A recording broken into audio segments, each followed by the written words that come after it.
Welcome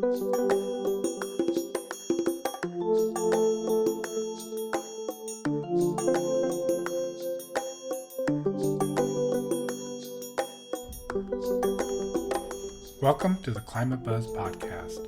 I'm Dr. Bob Hanna, and joining me every week is co-hosts and producers, the Green Assistant, Walker Sproul, and Climate Warrior, Brad Rouse. We are dedicated to sharing with you the stories, the people, the science, the challenges, and the solutions for a changing climate. The Climate Buzz airs live on Mondays, 9 a.m. to 10 a.m. Eastern Standard Time on Asheville FM, a nonprofit, volunteer-driven community radio station located in West Asheville, North Carolina. Asheville FM can be heard locally at 103.3 FM and is streamed at www.ashevillefm.org, where you can listen live or check out the archives for all the Asheville FM shows, including the Climate Buzz.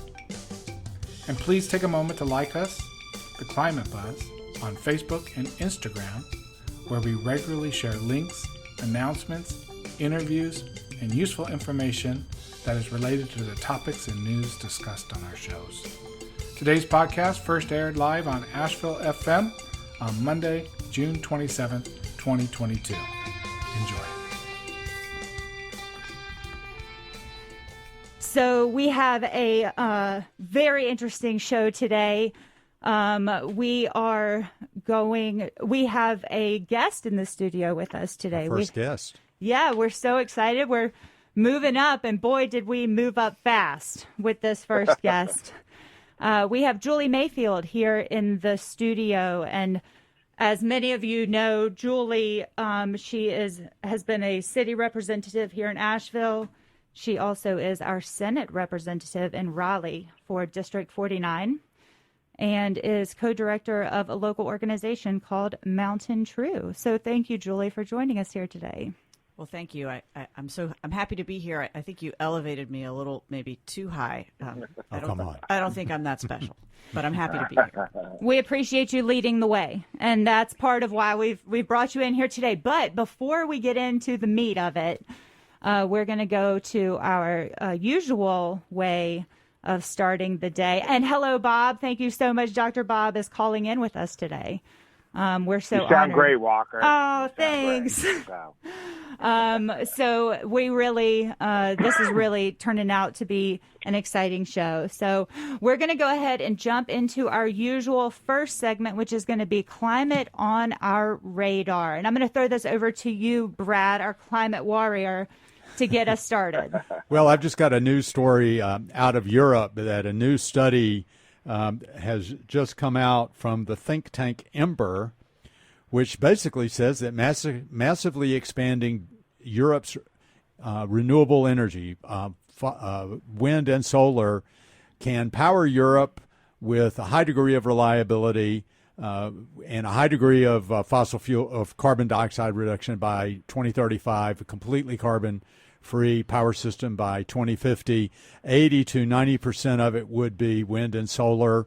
And what they found is that as they expand wind and solar, actually, and also they have to expand their transmission grid so that some of the feared situations where people are afraid that there would be massive periods of time when there's not much wind and not much sun shining, that once you expand the footprint of the grid large enough, and the other thing you do is you build lots of additional wind and solar, that you really don't need as much batteries as they initially thought, that wind and solar complement each other so much. And they ran it hour by hour simulation over a couple of years of weather data. So they captured some of those periods that people are afraid of. So they found that Europe can basically go to renewable energy, and that it would actually save $1 trillion over the alternative. So it's good news. Another study shows we've got a path ahead on this if we choose to. Is a lot of that, Brad, offshore wind? Is that kind of part of their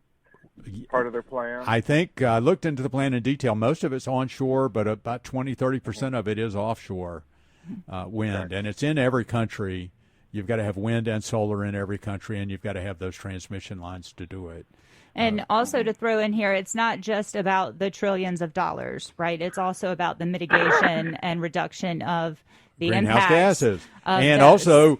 also they don't rely, and this study was done before the Ukraine invasion was really making the headlines, but it also obviously gets them off of Russian gas completely for power generation, off of any gas. Well, right. I think we don't even need to be, we also need to not be shipping our gas out. If we're going to focus on not shipping it in, we need to not ship ours out. But that's for a different day.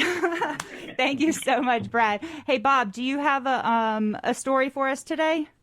Well, one that caught my mind is that they're studying a particular subspecies of polar bears in southern Greenland, and who are now learning to have to adapt without the large layer of sea ice during the winter months, which was, they had quite a migration pattern with the sea ice accessible to them. And they're finding that this particular population of polar bears they're homebodies. They're not migrating anymore for food. They're learning how to kind of stay in their area. They're learning to hunt for food in fresh water. That with all the runoff of ice and stuff, there's lots of fresh water, and they're really learning a lot from these polar bears who are having to adapt to climate change. So some good news. In one way that these polar bears are learning to adapt. Yeah, I couldn't help but picture how humans adapted to it being really, really hot outside. Therefore, we stay inside more too, right? Like, that doesn't necessarily mean it's a good thing, Right. except that they are adapting. And we know that animals adapt until we literally take away everything that they need to survive, which unfortunately we do to people too. Yeah, and so it's just a shame that they have to adapt. So that's really, on us to keep that at, and you can only adapt so far, because natural adaptation usually takes place over a long period of time. I know. So, exactly. So they're obviously pretty smart animals. Figure all that out. Well, yes, we know. Animals are a lot smarter than we've ever given them credit for, all of them. And so thank you for that uplifting story, Dr. Bob. I think it is. Yeah, you're exactly right. You're exactly right. And then, Julie, would you like to do what has been on your radar? Sure. So Brad had a good story. Dr. Bob had a good story. I'm going to be the Debbie Downer. Walker seems happy about that. It's hard not to with climate. Yeah. So we are, we've had a couple of bombshell Supreme Court decisions in the last week. Yeah. And we are expecting another one. I don't know if it's the last big decision that they're going to issue before they close their session, but likely as early as today, the U.S. Supreme Court could issue a decision in a very important climate case that has been working its way through the courts for a number of years. This is a case that was brought by a number of Republican attorneys general in response to Obama's Clean Power Plan, if folks remember back to that. Mm-hmm. And if the court finds in favor of those attorneys general and against the EPA, the immediate impact is that it really reduces it will reduce, if not eliminate, the ability of the federal government to regulate carbon emissions, and that is tragic. Wow. And that could impact vehicle emission rules, obviously power plant emission rules, and that's so that in itself is a huge hurdle.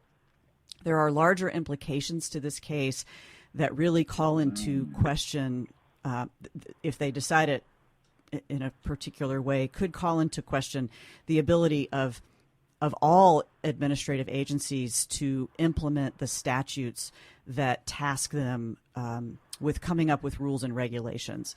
And, it would require the court to overturn about 40 years of precedent, but this court doesn't seem to have a problem overturning decades worth of precedent. So it's a very important case from an administrative standpoint, an extremely important case in terms of climate. So everybody just be on the lookout for that. And it's not going to be good news for any of us in any area, not just environment, but labor, food safety, just the whole gamut of the administrative state. So essentially, you're giving us the soft blow before the big blow comes, because this is an inevitable vote, right? Like it's not like we can rally right now and change it. No, okay, there's nothing to be done. So you're just giving us the pillow to land on when we. Yep. Okay, great. I mean, I think that if the Supreme Court continues down this way, that what we're really talking about is dramatically increasing the importance of the legislative and the legislative branch, because what they're doing is reducing the power of the executive branch. Well, that's exactly right. But the problem is, so historically what happens is Congress and state legislatures, they pass bills, they pass laws that are general in nature, and they sort of set out these big goals, and then they say to the administrative agencies, you go figure out how to do this. You're the experts. You figure out how to do this. And so it gives the agency a lot of discretion. And courts historically, this is the precedent, courts historically have deferred to that expertise and that discretion and will overrule a rule or a regulation only if the agency is really out of bounds in what they've done or have ignored important information. If this case is decided the way that I anticipate it's going to be, then what it does is it puts the burden on the legislature and on Congress to put all of that detail or much more detail in the statutes that they pass. And that is simply not what you want.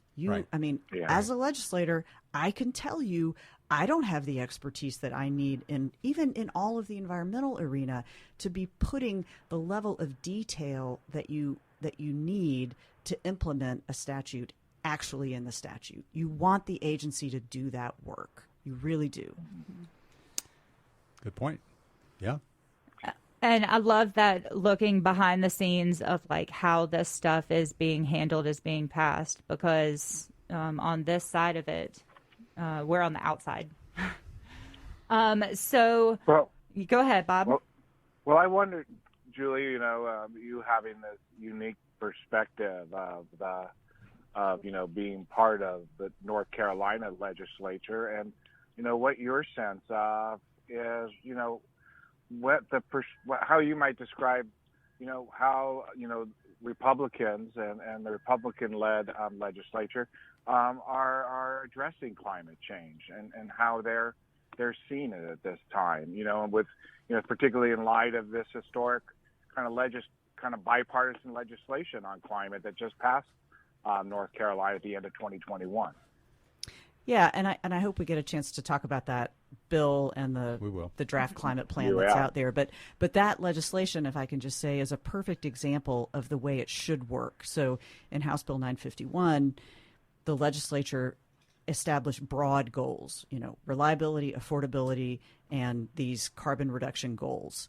And then they pitched it to the North Carolina Utilities Commission to say, create a climate plan, figure out how to do it. We did not say in the legislation, this is how you're going to get there. Actually, the original version of the bill that came out of the House did do that. It said, here's when the coal plants are going to close, here's when gas is going to come in, blah, blah, blah. And, that's not the way to legislate. Legislators don't know enough to be making those decisions. You have to give it to the experts. And that's what we ended up doing in House Bill 951. And that's the American way. That's the American way. We're not a top-down administrative, centrally controlled country. However, I think Republicans would argue with that. We don't want to be. Our these choices and these rules, these laws being made are only as powerful as they are being enforced too and upheld. And we have to look at all of these past pitches. I'm going to call them pitches because they're pretty much sales marketing techniques. And they are selling us, this is what we know you want to hear, so we're going to say we're going to do it, and then we're just going to pay a fine later when we don't actually get there. And I feel like there's a lot of that in how these things are written, how they are not followed through on. And so I am interested to see how, now that we know we can't wait for somebody else to make a final ruling on it because we're watching rulings get taken down left and right, we need to be the ones to demand that happen, because we are where the money comes from to these businesses and to these politicians, to all of this. And so there's a lot of power in voting with your dollar. Absolutely. I am curious, Julie, how the Republicans are, and particularly Republican legislators, how are they thinking about climate and climate action? Mm-hmm. Well, so I think the vote on House Bill 951 is the best is the best evidence we have. So that bill, that vote happened last October, and it was passed overwhelmingly with bipartisan support in both the House and the Senate. There were a few in both the House and the Senate. There were a few Democrats and a few Republicans who voted against it, but it passed overwhelmingly. So I think I take that as a recognition that Republican legislators, at least in North Carolina, recognize that climate change is an issue. They're ready to do something about it. We have, I can tell you because I was sort of in those conversations, there are very different views about kind of how that should happen, what the future is. Is it going to involve new natural gas? Is it not going to involve new natural gas? And then one of the things that we never really came together on, and it's in my mind, the biggest failing of the bill is we didn't do anything to protect low income customers, or Right. Duke Energy calls them customers. I call them people. In this transition that is going to be, it's going to cost us all more to do this. And the Republicans, I'm not going to say we, I'm going to say the Republicans refused 26 offered amendments to the bill to protect low and moderate income people, and they rejected every one of them. So we are going to get into this more right here on the Climate Buzz. We are here with our guest in the studio, Julie Mayfield. Everyone, stick with us while I'm trying to play some music. Oh, my goodness. So stick with us, and we will be right back here on the Climate Buzz.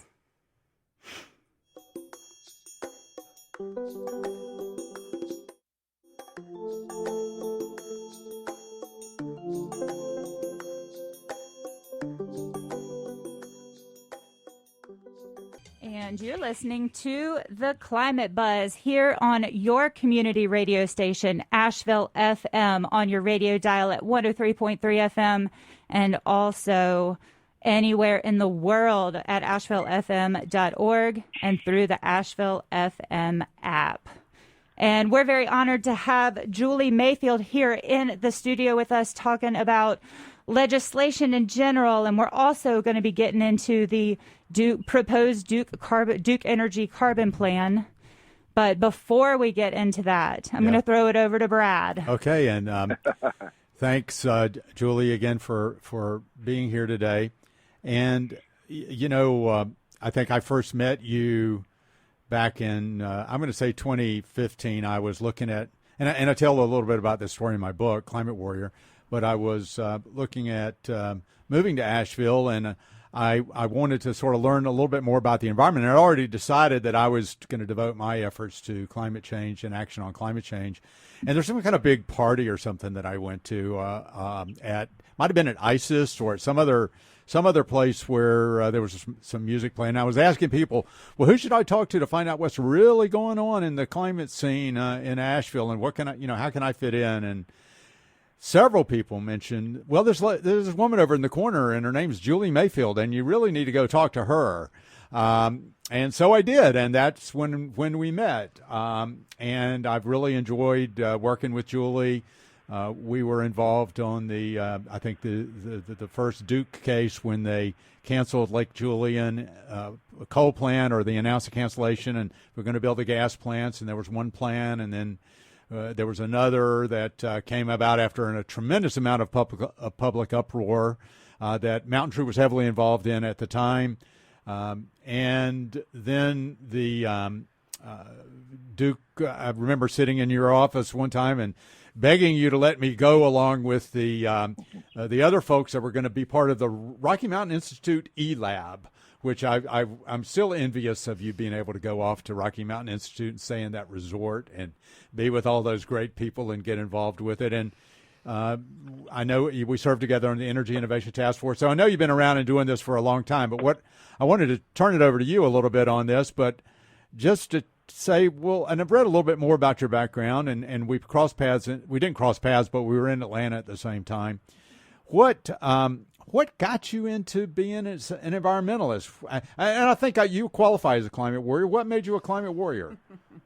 Well, that's high praise coming from you, Brad. I appreciate it. And just so everyone understands, the relationship that I have with Brad is, when Brad tells me that something is so in terms of the science or the technology, my answer is great. Thank you very much. I am a religion major and an environmental lawyer. I don't come at this from the science side or the technology side. And so when really smart people like Brad say this is the truth, I believe it. So thank you for providing that expertise to me over the years. Now, I want some constructive feedback, because I don't want this blind belief. So, well, I'm not always right. Don't worry, I'm here to take care of yeah, that, Brad. Walker's pretty good at that.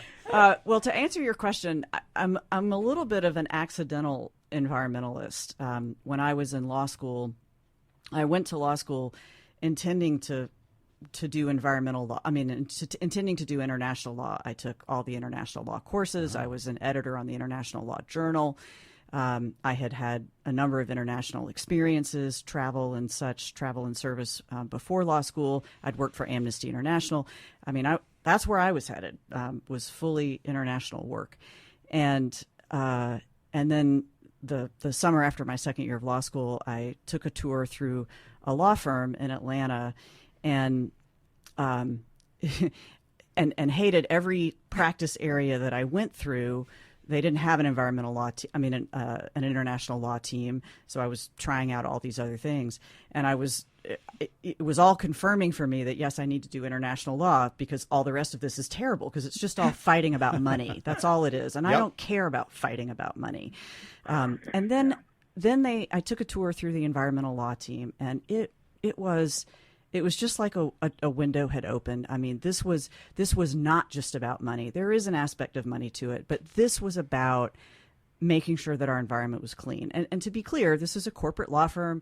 They represented corporate clients, but the people were great. They were progressive people, and they were there for the same reason that I ended up being there, that they wanted a clean environment, and they viewed it as their job to help their clients get to that outcome.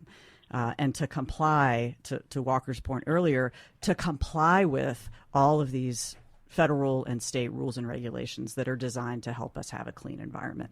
And that was refreshing. So that I went back to my third year of law school, took all the environmental law classes, and then went to work as an environmental attorney, and have never looked back. It's been a great ride. And, energy and climate change wasn't really nobody was really talking about it except Al Gore back in 1996 when I graduated from law school. So that wasn't really a part of the work. Right. I Jimmy would say Carter, too. I really became a climate warrior a little bit in Atlanta before I moved up here, but really it was the launch of the Asheville Beyond Coal campaign in 2012 that put me squarely in that fight. Okay. And I've never left. And so you learned about, you must have learned about climate change and the threat that it poses. I shared something online the other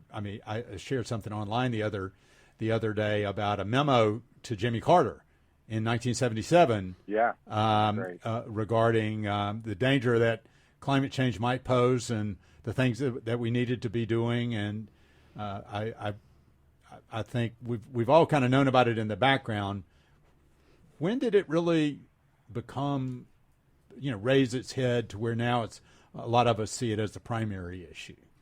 I would say for me, it was the release of an inconvenient truth. That's many people point to that. That's right. Yeah. So that was the sort of front and center for me. And I was in Georgia at that time, where I'm from, working for a statewide environmental advocacy organization called the Georgia Conservancy. And we didn't have an energy team. That wasn't anything that we'd ever worked on. But at that point, we did start to look at it, and we started to have conversations with Georgia Power. And let me just tell you all, if people here in North Carolina think Duke Energy is a challenging utility to work with, let me send you to Georgia and have fun there. I'm just saying, Duke Energy is a walk in the park compared to advocating with Georgia Power on these issues. And, we were at that time looking at things like, carbon credit trading and, biomass and a whole bunch of things that I think now we know they're not dead ends. Don't really work, right? They're dead and are ends. actually very bad. Yeah, but back in the early 2000s, everybody was still exploring them. Right. So. And we're still learning, and some are learning faster than others, which brings us to... And just to remind everyone, you're listening to The Climate Buzz here on Asheville FM, and we are talking with our guest today, Julie Mayfield. And if y'all are interested in seeing that Jimmy Carter memo that Brad was talking about, as well as other links, we're going to be sharing that out through our social media at The Climate Buzz on Instagram and Facebook. Plus a recording of this, so if people want to listen to this. Yep, and then this is archived. You're absolutely right. On AshevilleFM.org, you can go back and listen to this whole conversation. So if you are curious about the news stories that we find important, as well as what was said right before now with Julie Mayfield, you can find that at AshevilleFM.org in the archives. So, Julie, we have a hearing coming up, and we've been talking about it here, July 27th, with the North Carolina Utility Commission. I remember the last hearing that they had here, at least the one that I'm aware of, was one about the Lake Julian plan and the problems with their initial proposal and then their second. It was maybe their second proposal that we had the hearing on. The question that I have is, could you give us a little background about what has led to this, and a little bit more about H951, and then Duke has released a carbon plan, what they propose to do. How does that all fit together? Yeah, good question. So last October, the legislature adopted and Governor Cooper signed a bipartisan bill, House Bill 951. And that bill sets North Carolina on a path for carbon reductions and eventually neutrality. So it requires 70% reduction of carbon emissions from the electricity generating sector, to be very clear, by 2030, and then to reach carbon neutrality by 2050. So what that bill did was it put a new layer or a new lens into the planning for our energy future that Duke Energy does. And so that bill calls for the creation of a climate plan. It pitches it to the Utilities Commission to create that plan. The Utilities Commission pitched that to Duke Energy and said, Duke Energy, you have 6 months or so to produce a climate plan. And so there were a series of stakeholder meetings the beginning of this year, in the spring of this year, and on May 16th, I think it was, Duke released their draft, and you can find that online. Maybe you the 900-page. Yes. But there is a much smaller, maybe 34-page executive summary that will really give you what you need and explain the plan. And so that plan is out there now. All of the advocacy groups on all sides, from the environmental community to the manufacturers, to big solar. Everybody's looking at it. Everybody's tearing it apart. Some groups are coming up with their own plans that they think are better. And the Utilities Commission will be holding a series of public hearings across the state. There are four in-person hearings and then a virtual hearing. And the one in Asheville, as you said, is July 27th. It's at the Buncombe County Courthouse at 7 p.m. 7 p.m. It's in that big first floor courtroom. And that will be the opportunity for the public to speak. So, again, there are lots of groups and individuals that have intervened into this case in front of the Utilities Commission. Those groups and those people are not supposed to speak at these hearings. This is for the public. So we really encourage people to come. And let me just say, I love it when the Utilities Commission comes to Asheville because we kill it every single time. We have hundreds of people. We have dozens and dozens and dozens of speakers. Our hearings last 5 hours, and our community is more engaged on these energy issues than any other community in the entire state. I mean, we get more people out than Raleigh, than Charlotte. That's actually not. That's a little sad. That the others are just not following along with us. No, let's not cut down the others. Let's focus on what we're building here, right? Yeah, we have because people show up engaged. when they can, and that's just it.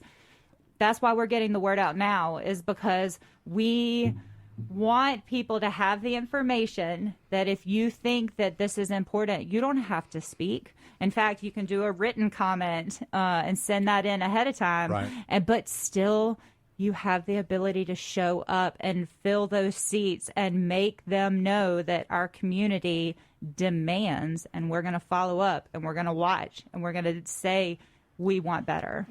What happens after once the commission? When do you think the commission is going to rule, and what is their parameter in terms of telling Duke to move ahead, do this?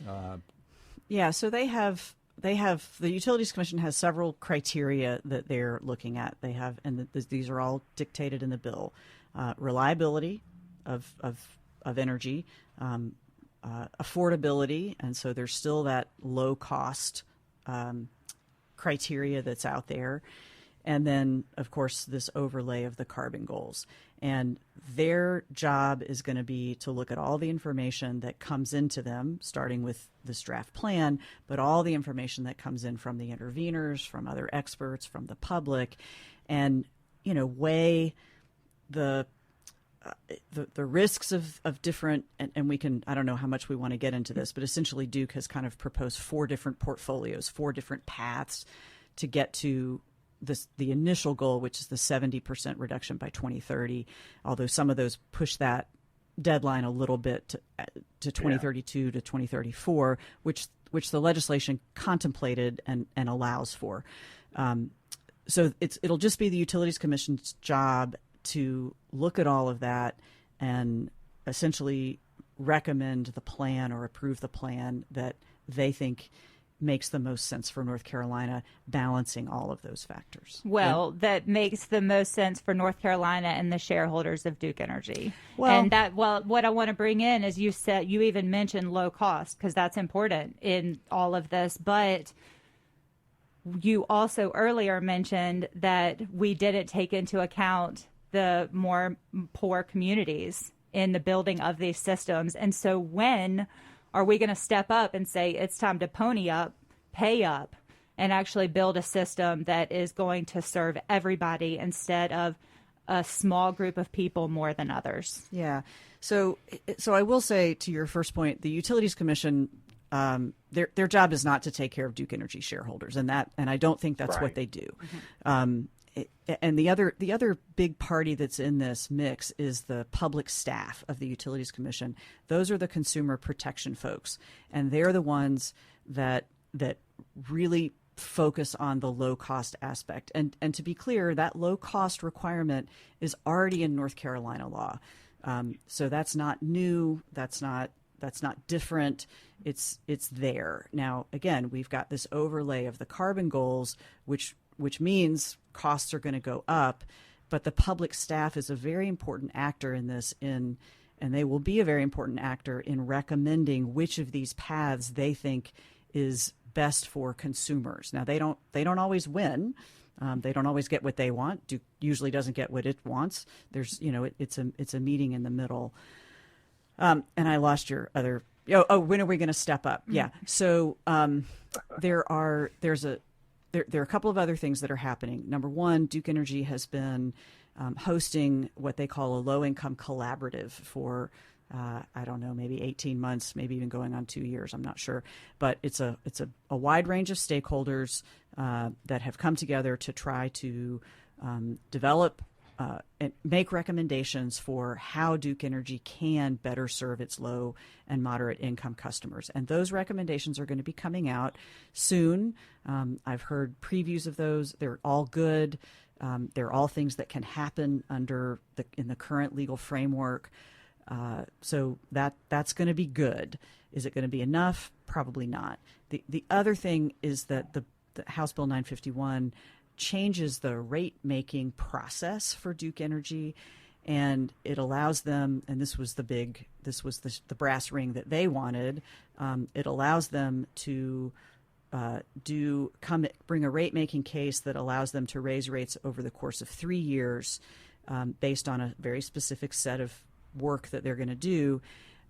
But the Utilities Commission can also put in place performance-based measures, and if Duke doesn't meet those, then that's a problem for them. And one of those performance-based measures can be better serving low-income customers. It can be on energy efficiency, demand-side management. There are a whole host of things. And so I think we're all hoping that there will be some performance-based measures around that. And again, let me be clear here. The reason that the bill did not better address this is because of the North Carolina Republicans in the General Assembly who rejected, again, as I said, 26 amendments to the bill. And Wow. their fundamental problem here is that they are unwilling to allow either the state of North Carolina or other Duke Energy customers to subsidize low and moderate income customers. Well, I'm sorry, but I don't know any other way to take care of low and moderate income people in any issue across the board without somehow subsidizing them. Well, that's the whole point. So the Republicans' path here is, I think, one that is never going to get us where we need to go. And I think this is an issue that we're going to have to revisit at the legislature at some point. And we get at that in cities and towns, and to the extent that they see this as a problem, do provide some subsidies, but it's hard going to get much money out of that because it's kind of a new thing. Now, and it's not subsidies necessarily for helping people pay their bills, although we do some of that too. Right. It's subsidies for helping people save on energy costs. That's right. So reduce their energy consumption, which is all part of Duke's plan. Part of their plan in here is a certain assumption about energy efficiency. Yeah. I know we've got limited time, so there's one question I want to be sure that I get in, which is this is a really complicated plan. I mean, I was in the power industry for 25 years, and it's taken me a while of reading to get my head around it. How is a normal person who doesn't have this kind of background, what do they need to really tell Duke? And what is the part of this plan that really needs to be rethought? I mean, I've got my ideas. I want to hear your ideas. Yeah, great question. So the first thing I would do is sort of send people, if you want a good summary, is to that executive summary.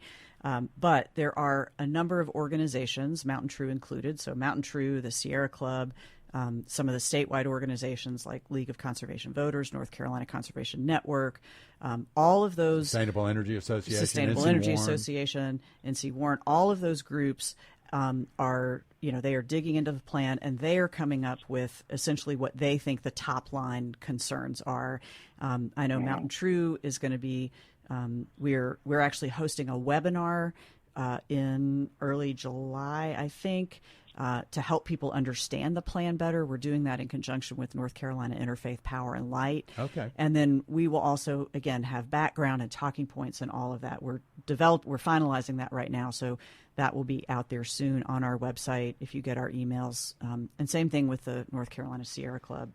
And what's the website for Mountain True? mountaintrue.org. Okay. Yeah. And I will just say to answer your question, like what's the big problem with this plan? And that is that each of these 4 paths that they are proposing contain new natural gas. So the plans vary on, they all contain a bunch of closures of coal plants. So that's good. They all contain a whole lot more solar. That's good. They all contain a whole lot more battery storage. That's good. They all include the nuclear refurbishment. They're keeping the existing nuclear plants running. Keeping existing nuclear. That's right. And that requires license extensions. Right. That's right. 3 of them contain new offshore wind, anywhere from 800 to 1,600 megawatts of offshore wind. 3 of them. So they all also contain this new natural gas, and then 2 of the 4 contain new nuclear, something called small modular nuclear, which is technology that is still very much in the testing phase. There are not any sites that are up and running of this in the U.S. There are a couple of test sites that are under development. So this is really not proven technology. So I would say the top 2 issues that the environmental community has with this is the continued reliance on natural gas and actually putting resources into building new natural gas facilities. And pipelines, right? And they're not counting on building new pipelines in North Carolina, but they are certainly hoping that the Mountain Valley Pipeline in Virginia will get built, although they have a backup plan if that doesn't happen. Which is less more costly. Yeah. And then the other big problem is this reliance on unproven technologies like this small modular nuclear. So I want to remind everyone that you're listening to the Climate Buzz here on your community radio station, Asheville FM, broadcasting right here in West Asheville for Western North Carolina. And you're tuning into the Climate Buzz. We're here every Monday morning from 9 to 10 talking about all the stories, the people, and the solutions surrounding climate.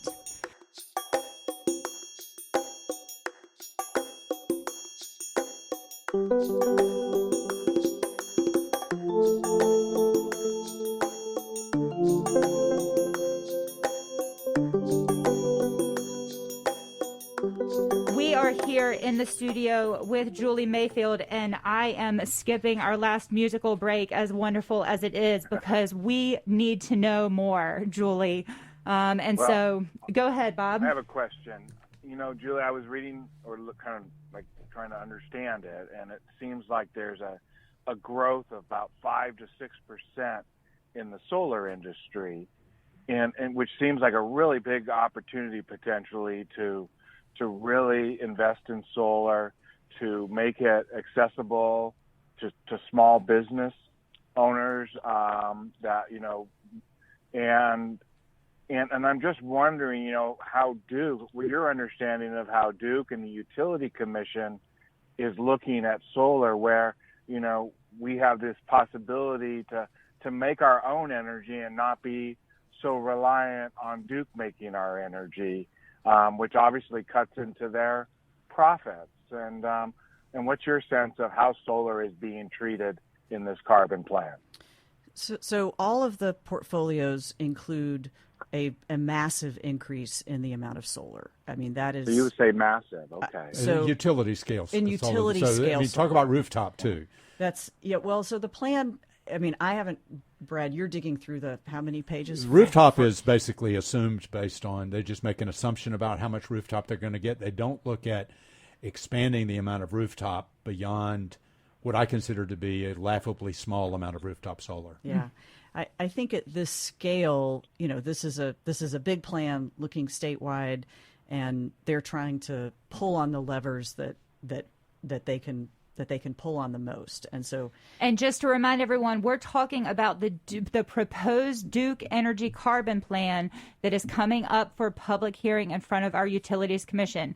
Okay, Julie, just wanted to let people know what we're talking about. Right, yeah. Because we're in it. and Bob, to your point, and this was a point of discussion in the legislation, Duke, according to the legislation, Duke Energy will own about half of that. They can own, I think it's up to half of the big utility scale solar.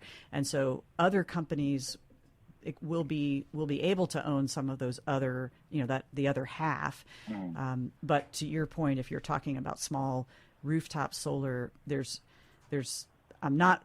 really nothing in the plan that drives that. So for instance, no tax credits, no, when I put solar on my house, Duke had the SunSense program, which gave me a $5,000 or actually $1,000 per kilowatt direct rebate, a big incentive. Right. And this plan doesn't do any of that. They just make an assumption about that. And it's based on the laws that are in place at the time. So actually, I think they're downplaying it because they think that right now, under the law, the tax credit for solar is going to go away. Right. Yeah. I mean, there were other things that we could have, and still are things that we could do at the legislature. We could reinstitute that tax credit. We could, and maybe the Utilities Commission has the latitude in this plan to, order Duke to do a rebate, a direct rebate program for people installing solar. The community solar program is something that I still get a lot of emails about. The framework for that was created in House Bill 589 several years ago. It never has come to fruition, and we need to go back and look at that again. But there are lots of people who would buy into local solar if it were financially attractive for them to do so, but the program that was developed was not. Well, we proved that with with our Solarize program in Asheville, and if you look at the numbers of what they're expecting on solar, we did a good little chunk of it right here in Asheville. If you expand that across the state and you really put your mind to it, you could get a lot more solar than what they're talking about. They're only talking about 60,000, 70,000 people getting solar over the next 10 years. It's just not much. Yeah. But that's a little off track. Yeah. So Bob, about the solar, just in general. Yeah. That's the question. Bob, did I answer your question? You did. Thank you. Okay. Great. So when we're talking about this proposed energy plan, and we're going to be sharing all this out, you can see that executive summary that Julie has been talking about for this Duke Energy Carbon Plan. We're going to be sharing that out through our social media at The Climate Buzz. You can find us on Facebook and Instagram. And we're going to also be sharing out that upcoming Mountain True webinar when we find out more about that. So mountaintrue.org if you want to go ahead and get on that newsletter list or follow our social media and we'll share it out. Okay, so where are we next? We're at the end of our discussion, or we have another just couple minutes if y'all want to touch on something else. Yeah.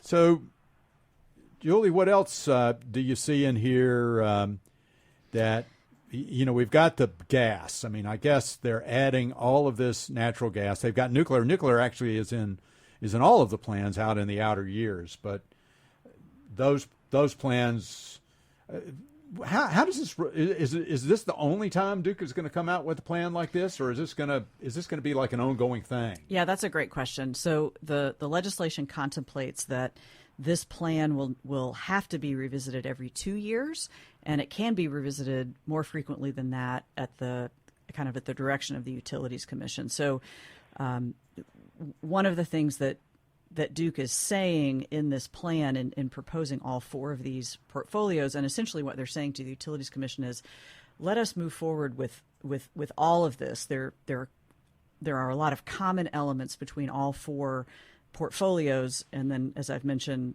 kind of the offshore wind and the nuclear are the places that are different. But they're asking the Utilities Commission for permission to move forward with basically everything that's in these portfolios right now. And then, in 2 years when they come back and look at this again, they may at that point veer off in a different direction, and they may say, oh, well, the solar is going so much better than we thought, and so we're going to chunk in a lot more solar, or oh wow, we now think the wind permitting is going faster than we thought, so we can move that up and maybe add more wind. And so there will be an opportunity at least every 2 years to revisit this, because as we all know, the technology in this area is changing rapidly. And so it's a good thing that we can all take a look at it every couple of years and advocate for continued and expanded reliance on those clean energy sources. So I've got maybe one final question, and that has to do with, I remember back when we were doing the Lake Julian plan, and there was a lot of opposition to a new transmission line. That, in fact, was the galvanizing thing. Right. And Duke ended up dropping a transmission line and doing more local generation. How, I know you've talked to Duke a little bit on this offline. They know you're an influential senator. They're going to come in and talk to you and try to get you to see their point of view. What is the role of, should we be looking for more transmission lines in our future? Is that something we're just going to have to, in order to solve the climate crisis, do we need to have more lines, transmission lines?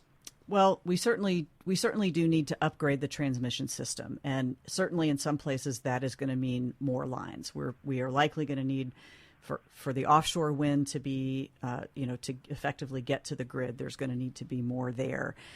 Definitely got to do that. Yeah, and maybe in other places. And so, at this point, I think as we move forward with this plan, we're going to have to be looking at, balancing these interests of our climate future with upgraded transmission infrastructure. And that's going to be hard for the people who are impacted by that. But we're all going to be impacted by this in one way or another. Climate change. Yes, but we also know, just like from the IPCC report, everyone is impacted by climate change, but not everyone equally. So we need to keep that in mind as we're moving forward. That's right. Yes. So, Julie, how can people get in touch with you, follow you, support you in all of these projects you have going on? And you do have a campaign, right? So give us a little campaign commercial. Yeah. So I am senators serve every 2 years, so I am on the ballot again this November. And so I'll give you there are 3 ways to reach me. If you want to if you want to get to me in my Mountain True capacity, that email is julie@mountaintrue.org. That's on our website, mountaintrue.org. My legislative email address is, you can find that on the North Carolina General Assembly website, julie.mayfield@ncledge.gov. And then I have a separate campaign website, and you can reach me there at julie@mayfieldforncsenate.com. Amazing. And you're also on social media, things like that. So everyone, if you're interested in connecting and learning more and following and supporting, or speaking up about something you don't agree with, that actually is our right as residents and constituents in these areas. So thank you so much, Julie, for being in here with us today and talking about this. Thank you. Unfortunately, we are up against the end of the show. And because I know that we could continue talking for much longer. I do want to give a real quick green tip of the day, and that's for upcoming festivities, whether it's an upcoming holiday where we're shooting off something like fireworks or poppers and things like that, or if it is something like water balloons for this time of the year. While these things seem very fun, they also leave a lot of litter on the ground. So if this is something you are going to indulge, then make sure that part of your party plans include cleaning that up. And I don't mean just tell the kids to go out and do it. If you made the mess, you clean up the mess.